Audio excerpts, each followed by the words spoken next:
Assalamualaikum warahmatullahi wabarakatuh. Alhamdulillahirabbil alamin wa bihi nasta'in wa ala umuri dunya waddin wassalatu wassalamu asrofi anbiya'i wal mursalin wa ala alihi washabihi ajmain amma ba'du. Yang pertama-tama dan yang paling utama, marilah kita semua panjatkan puji dan syukur atas kehadirat Allah Subhanahu wa taala. Salawat serta salam semoga terlimpah curahkan kepada junjungan alam Nabi besar Muhammad sallallahu alaihi wasallam.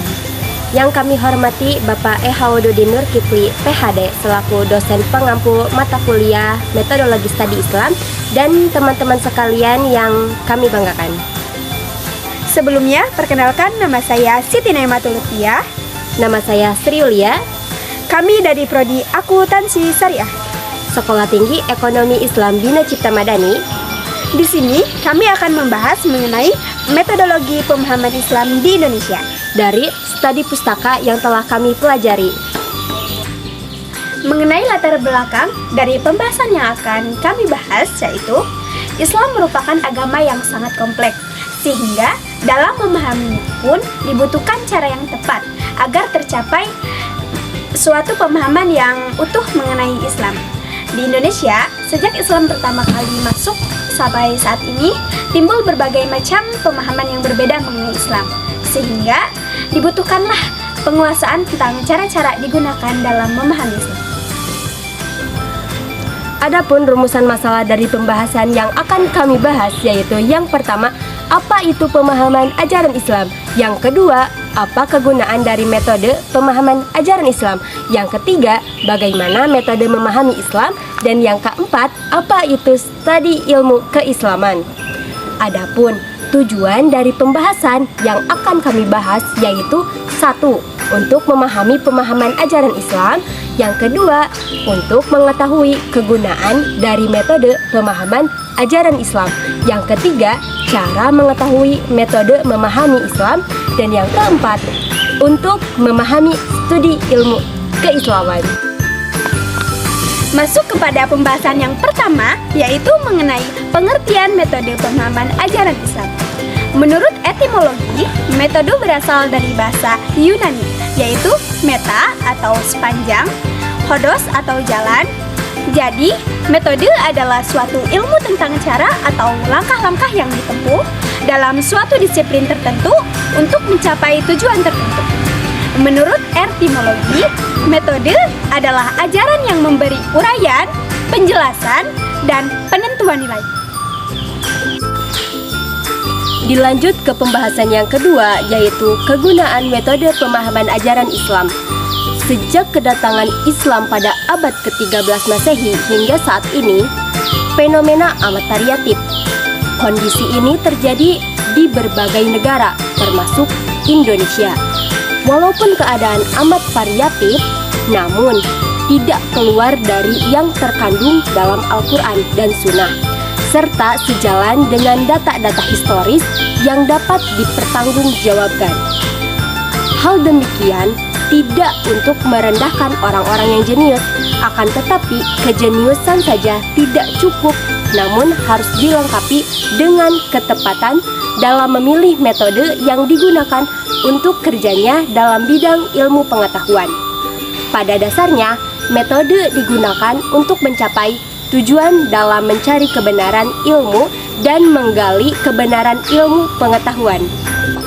Lanjut kepada materi pembahasan yang ketiga, yaitu metode memahami Islam. Metode dalam memahami Islam harus dilihat dari berbagai dimensi. Dalam hubungan ini, jika kita meninjau Islam dari satu sudut saja, maka yang terlihat hanya satu dimensi dari gejalanya yang bersegi banyak. Untuk memahami Islam secara benar, terdapat 4 cara yang tepat menurut Nasruddin Rojak.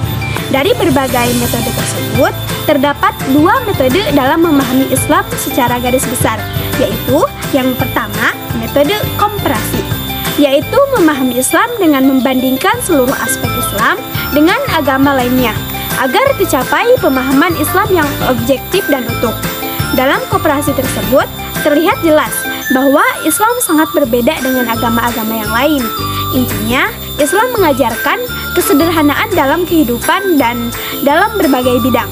Dan metode yang kedua yaitu metode sintesis, yaitu metode memahami Islam dengan memadukan metode ilmiah dengan metodologis normatif. Adapun pembahasan yang keempat yaitu metode studi ilmu keislaman. Studi Islam yaitu ajaran-ajaran yang berhubungan dengan Islam. Studi Islam sangat berperan dan berfungsi dalam masyarakat. Studi Islam bertujuan untuk mengubah pemahaman dan penghayatan keislaman, masyarakat intern dan antar agama.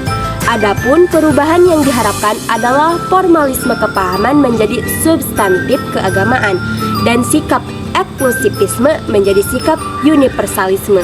Dari ketiga kategori ilmu keislaman, maka muncullah apa yang dikenal dengan MI, MTS, MA, dan Institut Agama Islam, yang di dalamnya diajarkan studi Islam yang meliputi tafsir, hadis, teologi, filsafat, tasawuf, hukum Islam, sejarah kebudayaan Islam, dan pendidikan Islam. Kemudian muncul pula Universitas Islam yang di dalamnya diajarkan berbagai ilmu pengetahuan modern yang bernuansa Islam, sains Islam.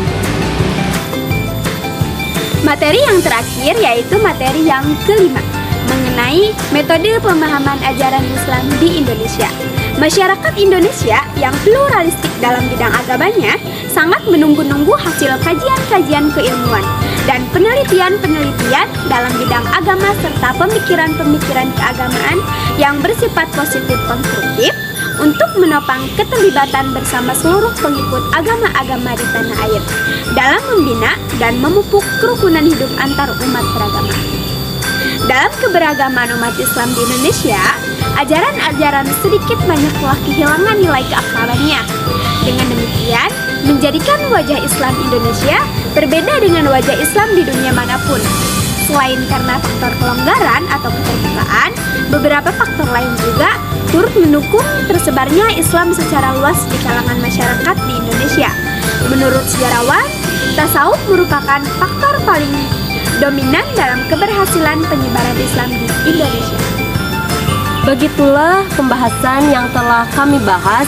Adapun kesimpulan dari pembahasan yang telah kami bahas yaitu metodologi merupakan ilmu tentang cara. Dalam pembahasan ini, metodologi memahami Islam merupakan ilmu tentang cara memahami agama Islam, baik secara utuh dan komprehensif, berbagai aspek yang ada dalam Al-Quran.